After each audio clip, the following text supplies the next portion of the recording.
I'm never going to forget this story of two individuals who came to me around the same period with very similar knee injuries. These are the three main pieces of advice that I got them to consider, and I'm going to show you exactly how the results manifested. The first piece of advice to consider was getting feedback from the exercises you are doing in order to know if you're making progress with them. For example, both of them were very tight in the area towards the back of their hips, so I asked them both to do this version of the pigeon pose where they're going to track on the wall where they were on day one, as well as how much deeper they can bring their chest towards their knee as the weeks went on. The second was asking plenty of questions. If you're in knee pain, you obviously don't have all the answers you need in order to get out of knee pain. With that being said, what makes someone very successful in getting rid of their knee pain is asking plenty of questions. Even if they seem silly on the surface, you're never going to know if a question is silly or not unless you ask it. The third was ensuring that they were consistent. So it didn't matter if they couldn't do a large amount of exercise, let's say 5 workouts a week. If they could do 2 workouts a week and they could do that every week,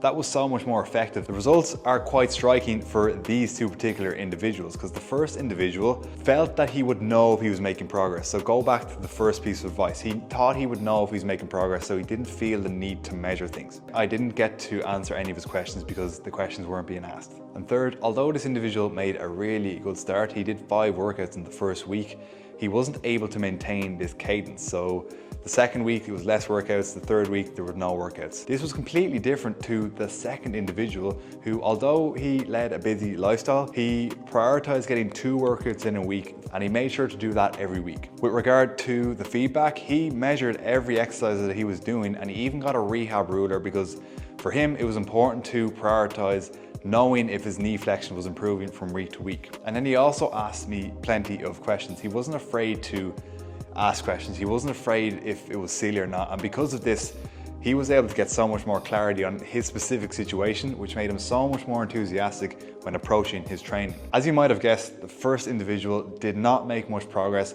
whereas the second individual now experiences minimal to no knee pain. And the reason I wanted to tell this story is because I cannot stress these 3 points enough. Getting feedback from the exercises that you're doing, asking plenty of questions, and making sure that you're consistent with your exercises. So you might ask, how can you ask questions? One way is by leaving comments on this video. The other way is by tuning into my weekly Q&A where I can answer all your knee and movement related questions. Q&A is every Wednesday, but if you want a more immediate response to your knee and movement related questions, just comment them below and I'll respond to all of them.